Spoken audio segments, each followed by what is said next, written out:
am Nicholas Koech, Training Consultancy Group, and today I want us to have a discussion on the 5 currencies to wealth.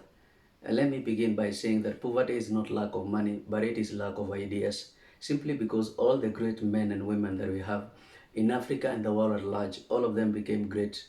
All of them became men and women of impact as a result of their ideas. For example, the founder of Facebook, Mark Zuckerberg, became wealthy as a result of his idea. The founder of Microsoft, Bill Gates, became wealthy as a result of his idea. The founder of SpaceX and even Tesla, Elon Musk, became so wealthy as a result of his idea. Therefore, if you really want to become wealthy, you don't need to look for money.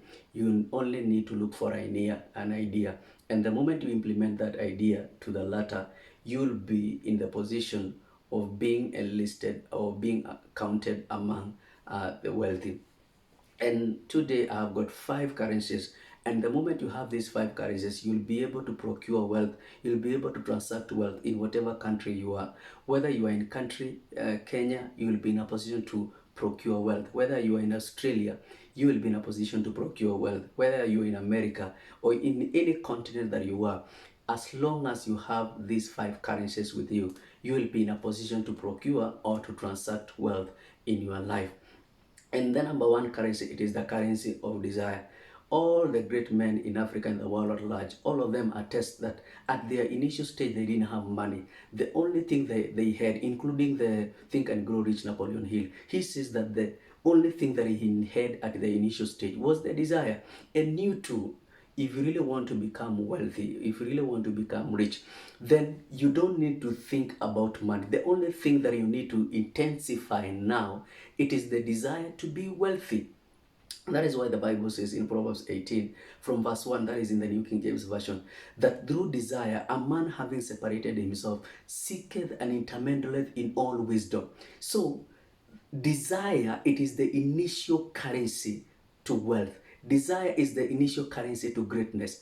Desire is the initial currency to riches. If at all you really want to become wealthy, you really want to become a man or a woman of impact, the initial currency that you need, it is the currency of desire. So whatever it takes for you to intensify or to increase the velocity of your desire, that is what you need to do by making sure that you are reading a lot of books in regards to great men and women, in regards to the wealthy people, making sure that you are studying their autobiographies and biographies. And those are some of the things that will be in a position to intensify your desire. If you have got people who don't encourage you to be wealthy, then you have to really change your group, to really change your company, so that you can join the people who are full of fire to becoming rich, full of fire to becoming wealthy. And the moment you interact and you mingle with these people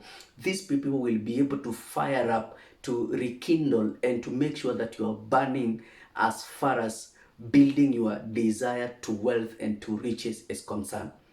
It is the initial currency. You don't need money. You need the desire first for you to be wealthy, for you to be great, and for you to be a man or a woman of great impact. We've said number one currency, it is the currency of desire. Number two, it is the currency of anger. Until the day you say that enough is enough to poverty, poverty will never get enough of you. Until the day you get tired of poverty, poverty will never expire from you. All the great men and women that we have today, all of them attest that at a point they had to say that enough is enough to financial crisis, enough is enough to financial struggle, enough is enough to poverty. And you need to stand up and give a shout and say that I will not be poor. I will not continue to struggle in poverty. And the moment you do that, poverty will give way. The moment you do that, financial struggle and financial crisis will do way. So these are the currencies that you need to initiate first, even before you begin to think about money. The currency of saying, of getting angry, and even not tolerating about poverty, and saying that enough is enough. I no longer want to be poor. I am tired of poverty. The day you get tired of poverty, that is the day you begin a new phase of becoming rich and becoming wealthy in your life. Number three currency, it is the currency of determination. You see, you cannot approach poverty with a lot of casualty. You approach poverty with casualty, you become a casualty. You approach poverty with a lot of sluggishness, you become a victim of poverty. So if you really want to come out of that financial crisis, financial struggle, or even that poverty bondage, then you have to apply a lot of strength. You have to apply a lot of resilience. You have to apply a lot of intensity for you to break the bars of poverty. If you don't apply a lot of strength and resilience, then I can assure you that you will continue being a victim, you will continue being a candidate and a customer to poverty. But if at all you are tired, then you have to apply a lot of determination, a lot of strength, a lot of fire, and say that surely indeed this poverty has to give way. And the moment you do that, I can assure you that ways and means will be found for you to apply all the arsenals, all the weapons that will annihilate and assassinate poverty in your life. And then the number four currency, it is the currency of information.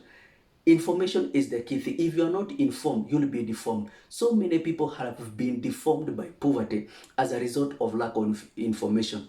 If you are not inspired, you will expire. If you are not updated, you will be outdated. And one of the key things, as I said at the initial stage, that poverty is not lack of money, it is lack of ideas. And idea is a product of information. Therefore, if you don't have information, if you are not informed, forget about the production of ideas. Therefore, I always say one of the worst thing, one of the terrible things that can happen in people's lives, it is to have what we call information bankruptcy. Because the moment you have information bankruptcy, there will be no generation of ideas. There will be no production of ideas. I always say that it is better to have financial bankruptcy than to have information bankruptcy. Because you can recover from financial bankruptcy, but you cannot recover from information bankruptcy. And that information bankruptcy will reflect in our lives as a result of lack of ideas, as a result of lack of business ideas, life not progressing, simply because that your mind is bankrupt of information. And you see, there's no way you can have an idea, or there's no way ideas can be generated as a result of lack of information. So the materials to production of ideas is information. Therefore, you really have to apply the currency of information by making sure that you are doing a lot of readings, by making sure that you are doing a lot of studies, reading about the wealthy people, autobiographies and biographies. And the moment you do that, you'll be cultivating and having the currency of information in you. The moment you have that, I can assure you that you'll have the power to procure and to transact wealth in your life. And then number five currency, it is the currency of time. All the great men and women, the poor and the rich, we all have this a universal gift, the gift of time. We cannot say that the wealth and the rich people have got the gift of they operate under the 48-hour clock system, and the rest are operating under the 24-hour clock system. All the rich and the poor, all the wealthy and the poor, we all operate under the 24-hour clock system. But the difference is how we manage our time. The difference is how we use our time. And you cannot be wealthy by operating under the 8 hours from 8 a.m. in the morning and 5 p.m. in the evening. You need to go an extra mile and make sure that you are working even for 13, 14 to 15 hours in a day. And by you doing that, you'll be having and preparing yourself to being enlisted among the wealthy. We have said if you really want to become wealthy, you need 5 currencies even before you think about having money. And the currency number 1, it is the currency of desire. Currency number 2, it is the currency of anger, getting angry of poverty and saying enough is enough. Currency number 3, it is the currency of determination, saying whatever it takes, I have to apply and make sure that I am coming out of poverty. Number 4, it is the currency of information. Remember that many people have been deformed as a result of lack of information. Therefore, if you really want to come out of that poverty, then you have to apply a lot of information, because it is one of the main currencies to procure wealth. And the number 5th currency, it is the currency of time. We all operate under the 24-hour clock system. It doesn't mean that the rich and the wealthy, they operate under the 48-hour clock system. We all operate under the 24-hour clock system. Many of the great men and women, or even what separates the great men and women, it is the ability to take action. And I don't want you to be a victim. I want you to be among the wealthy people by applying the 5 currencies. And for more informative and transformative information and videos, I encourage you subscribe, like, share, and comment. It's been your friend and coach, Nicholas Coach. See you at the top.